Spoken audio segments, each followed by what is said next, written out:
Bien, muy buenas noches. Gracias a Dios nos encontramos en un nuevo video para nuestra sección de el libro de Salmos. Gracias al Señor porque nos da la fuerza y la salud para estar hasta acá, aunque un poco desmejorada a veces, no tanto en relación a otras personas que están terriblemente mal, y lo cual es bueno que oremos por ellas y en la medida de nuestras posibilidades poder mostrarles al Señor Jesucristo. ¿No? Hoy es un poco complejo el día, han existido dos partidas, ¿no? En allegados, ¿no? Y es difícil, ¿no? Es difícil, más aún cuando no hemos compartido la palabra del Señor. Y es el deseo del Señor para nosotros que compartamos su palabra, ¿no? En medio de esta generación maligna y perversa, ¿no? Compartamos su palabra y por eso, con lo que sea que Él nos haya dado, ya sea una pequeña profesión, un pequeño grado técnico, un pequeño talento, utilicémoslo para compartir a otros de Cristo. Y vamos a compartir de Cristo acá, porque la palabra del Señor revela a Jesucristo.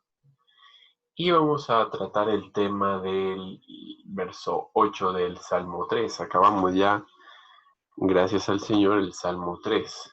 Estábamos hablando acerca de que este salmo estaba en medio de una situación en la que David estaba atravesando la persecución de parte de su hijo Absalón, ¿no? Y gracias al Señor vimos que Dios libró a David de la situación en la que estaba, ¿no? Eso lo vimos el video anterior. El día de hoy vamos a ver, vamos a hacer como que una especie de énfasis y recordemos lo siguiente. Si ustedes pueden apreciar el verso 8, se darán cuenta de que hay una ligera separación. En su Biblia Reina Valera del 60, entre el 7 y el 8 hay una separación. Y lo más probable es que esta separación sea como un canto de despedida, ¿no? Un cierre, ¿no? Un cierre. Y vamos a leer, ¿no? Después de que David ya dijo, le pidió al Señor en el verso 7, levántate Jehová y sálvame, ¿no? Después de eso, y después de que el Señor sí se levantó y lo salvó, ¿no? Porque lo conocemos según la historia, eh, viene como que el cierre del canto, ¿no? De la oración, del salmo. Y algo que estuve investigando, gracias al Señor, es acerca de los verbos en modo imperativo. ¿Y por qué voy a mencionar los verbos en modo imperativo? Ya, aquí está el modo imperativo. ¿Ya? También lo vamos a ver en la segunda parte del verso. ¿Por qué menciono los verbos imperativos? Porque hemos creído o creemos en la primaria que muchas veces el modo imperativo está relacionado con las órdenes. Y sí es cierto, está relacionado con las órdenes y los mandatos, pero también están relacionados, según un autor de la gramática también, Andrés Bello, que el modo imperativo está definido como un ruego también, un ruego o una súplica, ¿no? El ruego o una súplica, ¿no? Entonces, ah, entonces no es una orden que le da David, en lo anterior retractamos eso, sino que es una súplica que le hace David al Señor, ¿no? Es una súplica, ¿no? Levántate, es una súplica, ¿no? Y acá también vamos a ver otra súplica, ¿no? Porque podríamos decir, ¿no? En ese contexto, no, o sea, da la súplica el autor, no Dios. A Dios no se le da un mandato, ¿no? Y por ahí hay que corregir eso. ¿Está bien? Súplica sí, mandato no. Orden, nadie puede ordenar a Dios, ¿no? Al Señor es santo, ¿no? Pero sí le podemos suplicar y se cumple eh, la, la ambivalencia, por así decirlo, de el modo imperativo de los verbos. ¿Está bien? Vamos ahora a desarrollar nuestro verso y quiero comenzar con lo siguiente. Recuerda que los verboides infinitivos, por decirlo así, el ser, ¿no? Lo que van a mostrar es, atento acá, ya, van a mostrar la característica, ¿no? La característica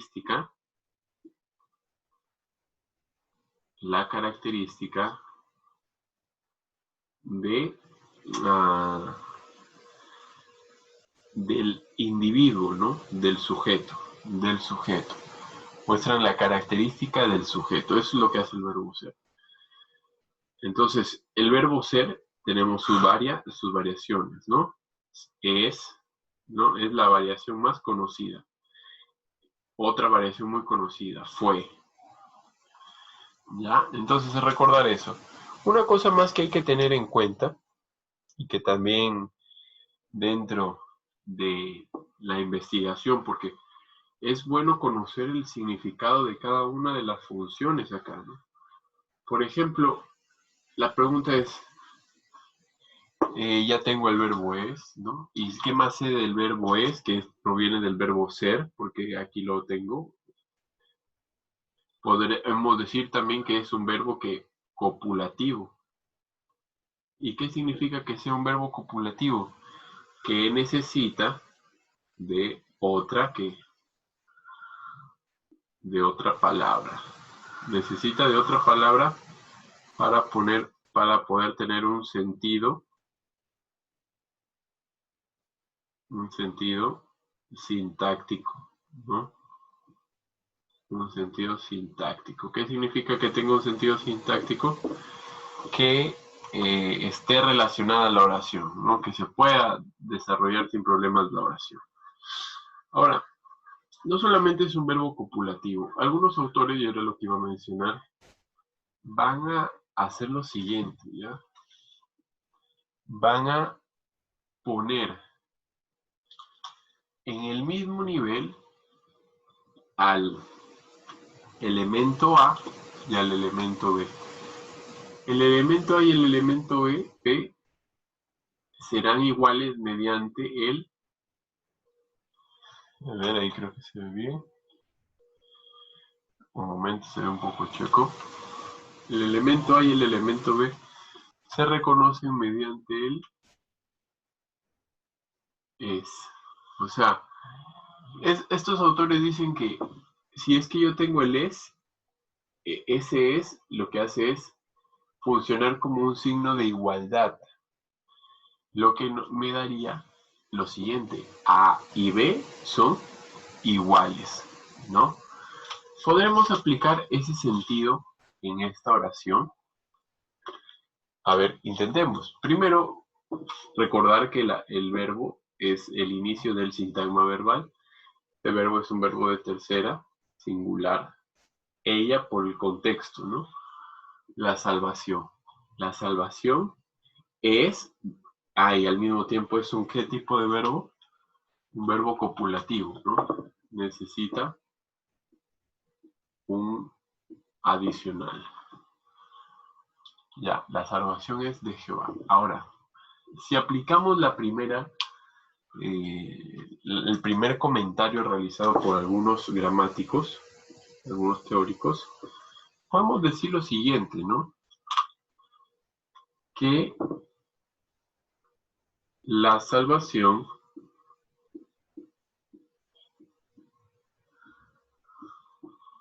y de Jehová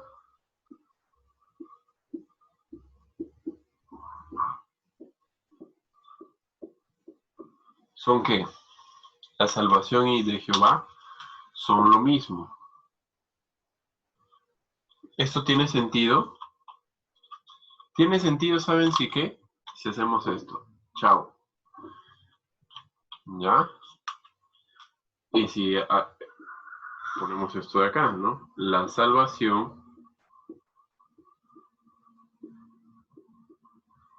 y Jehová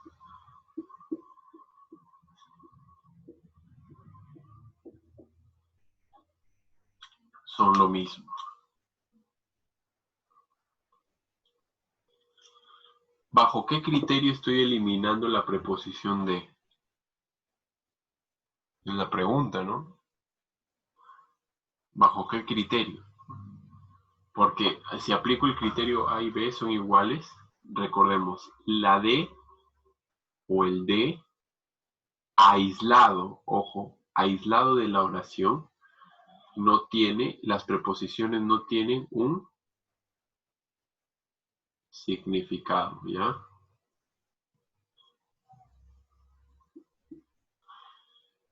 Las preposiciones no tienen significado. Cuando las preposiciones no tienen significado, cuando están aisladas de la oración. ¿Ya? Entonces esto es acá sin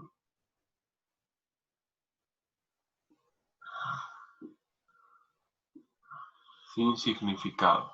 ¿Ya? Porque está lejos de la oración. Le estamos tomando como valores. Ahora, entonces la salvación y Jehová son lo mismo. Entonces la salvación es igual a Jehová. ¿Se cumple eso dentro de el marco de el Evangelio, de la palabra del Señor? Claro, porque si profundizamos un poco más, ¿no? La salvación, vamos a poner por acá, la salvación es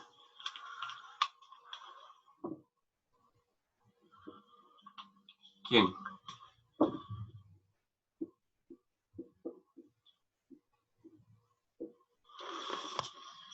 La salvación es Jesús, ¿no? Porque Jesús, nuestro Señor Jesucristo, es que la imagen del Dios vivo. Según que Colosenses 1, vamos a ver por acá, quiero recordar para no estar engañando, no somos hijos de Satanás, ¿no?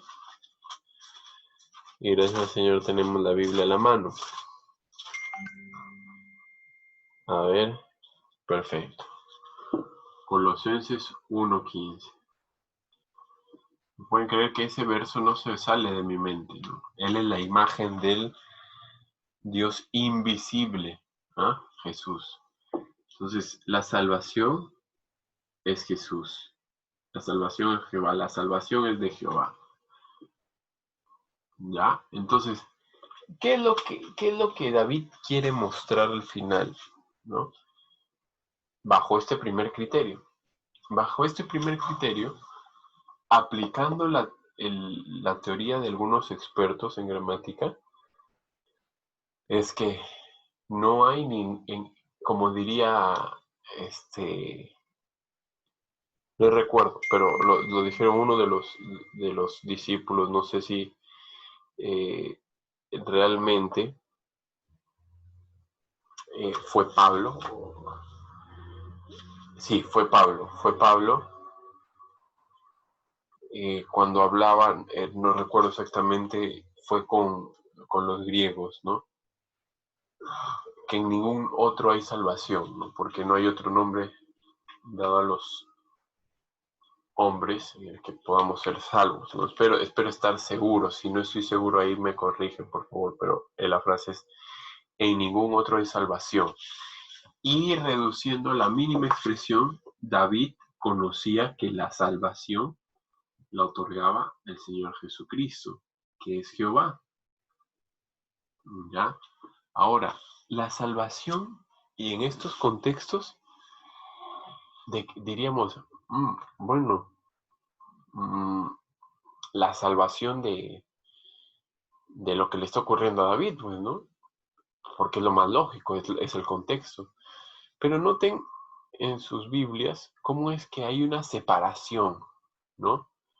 Y es como una nota a pie de página, ¿no? Es como que tu firma, ¿no? o como cada uno cuando ora al Señor tiene su forma de hablarle al Señor, ¿no? Dice, amado Padre, Padre Celestial, Señor Dios Todopoderoso, ¿no? Es parte de ti, ¿no? Y cómo es que Él inscribe, ¿no? En medio de esta circunstancia, ¿no? David, ¿no? Cómo pone esta firma en medio de esta circunstancia. No solamente trazándola al momento en el que estaba, sino trazándola a un momento continuo, ¿no? O sea, para David la convicción era que Jehová es igual a salvación. Eso es lo que está queriendo decir David. Y es algo que lo tiene constante, porque como les menciono, es su sello, ¿no? Es como que Jehová es la salvación. Jehová, salvación, ¿no? Jehová, salvación. Ese es su sello, ¿no? Entonces, la primera aplicación es realmente nosotros, ya seas incrédulo o seas creyente, tienes eso en mente, que Jehová es la salvación, y mira, gracias al Señor, lo muestra la gramática, ¿no? Lo muestra las funciones en la palabra, ¿no? Cómo ya hemos llegado, ¿no? Y se puede cumplir esa función de que A y B son iguales, hay mucho sentido, ¿no? Teniendo en cuenta en ningún otro hay salvación. O sea, haciendo memoria el hecho de que la salvación es Jehová, la salvación es Jesucristo. ¿Correcto? Es la primera aplicación. El creyente y el incrédulo deben de tener en cuenta que la salvación es Cristo, nada más. La salvación es Jehová. Así como David, no hay nada más. Así que si no eres creyente, mira, lo demuestra la Biblia. Y si eres creyente, pues que ese sea tu sello, ¿no? Que ese sea tu sello, el sello en el que digas, ah, mira, ¿cómo me van a recordar, no? ¿Qué marca dejo, no? Dejo la marca de, ah, no, la vida es así es la vida, ¿no? Hay unas personas que dicen, ¿no? Esa marca voy a dejar como hijo del Señor, no, pues tengo que dejar una marca como David, ¿no? Si realmente soy su hijo. La salvación es Jehová, ¿no? La salvación igual a Jehová. Primera aplicación. Hay una segunda aplicación acá, y esta segunda aplicación va relacionada también con el mismo tema, va relacionada con el mismo tema, pero ocurre algo acá, ¿ya? Otros teóricos mencionan que el hecho de que la preposición de se encuentre a continuación de el verbo es, ¿no? Acá, por ejemplo,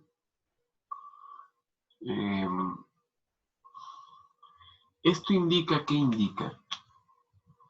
Esto indica, según algunos teóricos, que esa de es una posesión, ¿no? Esta de expresa una posesión. ¿O qué más? Pertenencia.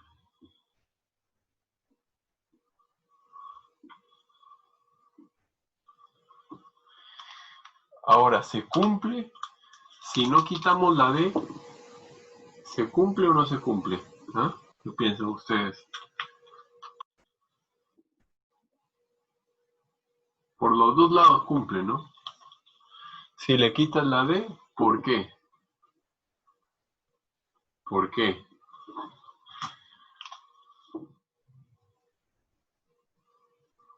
Porque tanto Jehová es salvación, ¿no? Y eso es a lo que habíamos llegado, la conclusión número 1, la aplicación, el estilo que emplea David, ¿no? Ese es su estilo, ¿no? Su sello. Mi firma es, Jehová es salvación. Mi firma, la firma de David en este caso. Mi firma demuestra esto, ¿no? mi hablar cotidiano demuestra esto, que Jehová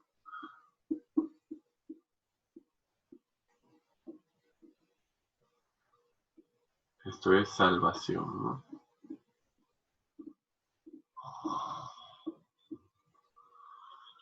Muy bien, Jehová, salvación. Pero tenemos la otra situación. ¿Cuál es la otra situación? La pertenencia, ¿no?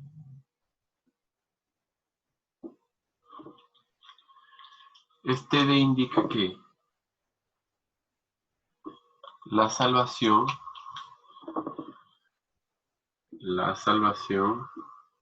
podríamos decir que es pertenencia exclusiva,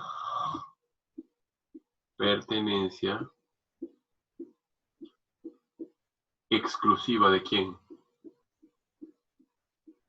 De Jehová. ¿A quién es exclusivo con la parte, con esto de acá? ¿No? Entonces ya saben, posesión, pertenencia. El de siempre es una posesión, pertenencia. La salvación es una pertenencia exclusiva de Jehová, ¿correcto? Ese es el otro punto. ¿Y calzan los dos puntos? Sí, calzan los dos puntos. ¿Está bien? A es igual a B. Ahora, calzan los dos puntos semánticamente, sintácticamente también. Pero en el sentido formal se tiene que elegir uno de los dos, ¿no? O la pertenencia o la equivalencia, ¿no? No es la pertenencia, ¿no? Pertenencia, vamos a ponerle por acá una P y acá una E. ¿Cuál de los dos queremos, hermanos? ¿Es la equivalencia o es la pertenencia? Ya eso queda a criterio de cada uno, según el Espíritu Santo ilumine nuestros corazones, ¿no?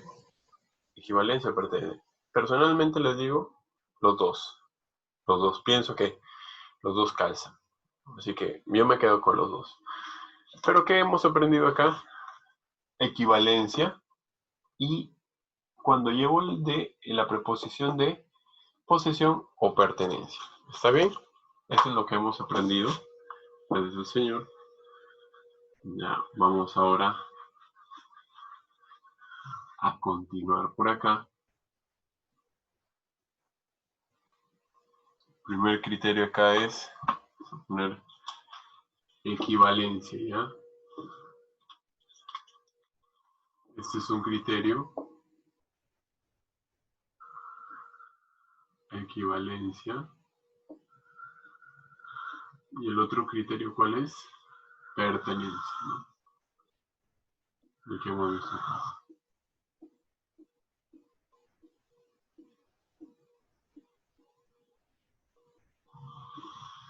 Esos son los dos criterios que hemos visto el día de hoy. Bien, vamos a ver la segunda parte de la oración. Sobre tu pueblo sea tu bendición. El verbo, naturalmente estamos utilizando acá, tanto en 1 como 2, el verbo ser. El verbo ser es el que estamos utilizando acá, ¿no?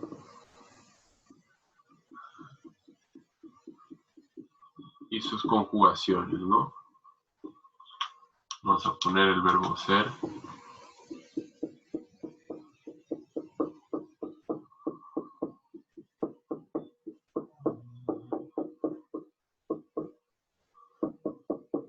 Aquí están los dos verbos.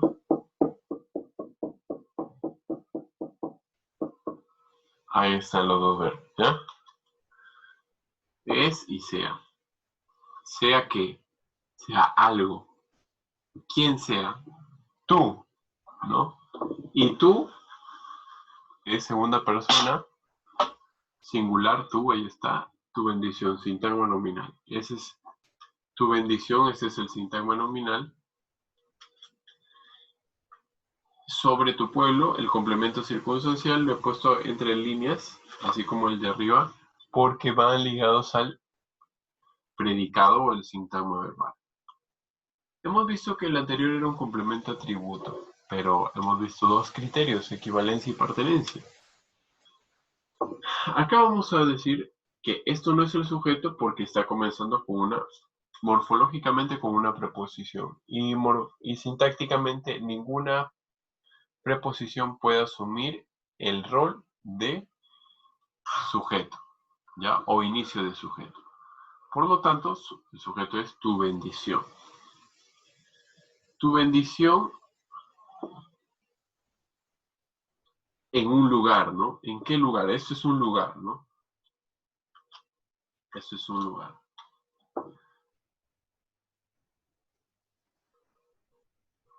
Un lugar.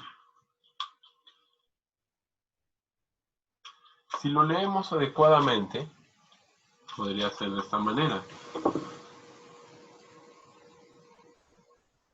Tu bendición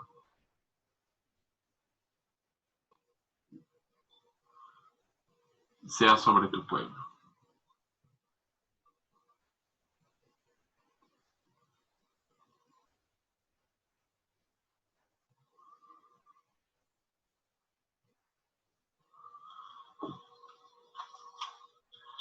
¿Qué tal David, no?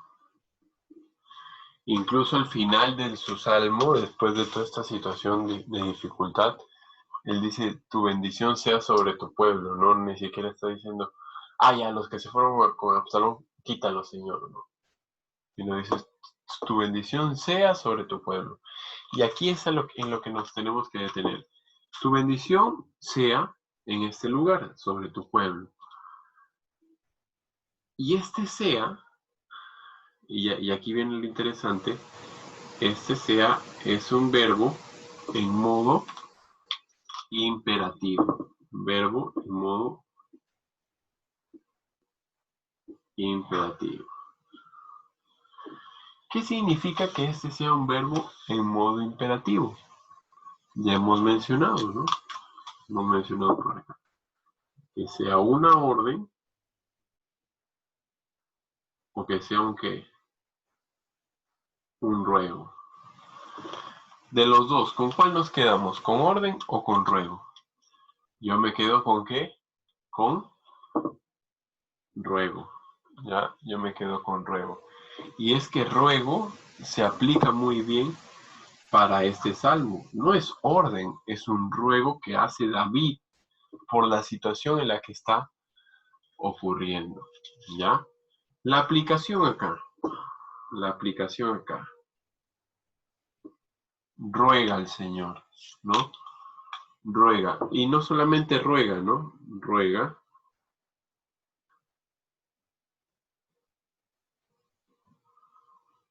al Adón, ¿no? Como dirían nuestros amigos judíos. Ruega al Señor sobre tu pueblo. Ahora, ¿quién es el pueblo de Dios? En ese contexto, eran los que habitaban toda la tierra de Canaán dada por parte del Señor, ¿no? Pero si vemos más allá, ¿no? Sea tu bendición sobre tu pueblo. ¿Quién es el pueblo de Dios? El pueblo de Dios es el que guarda sus mandamientos, guarda sus leyes. Ese es el pueblo de Dios. ¿Correcto? Entonces ruega al Señor bendición sobre tu pueblo, ¿no? Sobre el lugar en donde estás, ¿no? Sobre la iglesia donde te ha puesto el Señor, ¿no? Ruega al Señor, porque va a ocurrir en la palabra del Señor muestra esa situación, que ocurren dificultades, ¿no? Pero ruega al Señor por la localidad de creyentes en la que tú estás habitando, ¿no? Para que el Señor sea glorificado en medio de esta situación, ¿no? Ruega al Señor sobre tu pueblo, es esa la otra aplicación. Entonces la pregunta es, ¿qué podemos decir de este verso 8? Este verso 8 nos muestra el sello que da David a su salmo, con lo que está acabando. Eso es lo que está haciendo David, el sello. la pregunta es, ¿nosotros tenemos este sello? ¿Nosotros tenemos este estilo de hablar? Examinemos nuestras vidas delante del Señor y preguntémonos, ¿tenemos este estilo? Rogamos al Señor por si es que ocurren contiendas entre nosotros en la iglesia, y ocurren cosas que nos agradan, oramos al Señor, le estamos rogando al Señor. Entonces, eso debe de animarnos. Ahora, si no eres creyente en Cristo Jesús, no vas a entender esto, naturalmente, no lo vas a entender. Probablemente entiendas la parte funcional, y si es la parte funcional, ya sabes, sea imperativo. El imperativo expresa dos formas, ¿no? El imperativo expresa dos formas.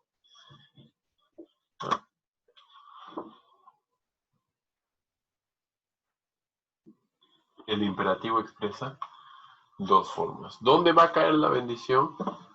En el pueblo, ¿no?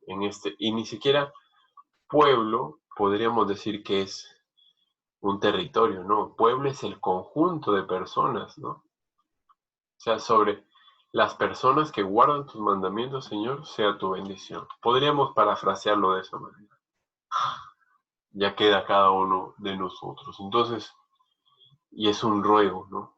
Ruega al Señor. Y eso es con lo que vamos a terminar el día de hoy. Espero que se hayan edificado y si el Señor lo permite estaremos en un próximo video. Bendiciones.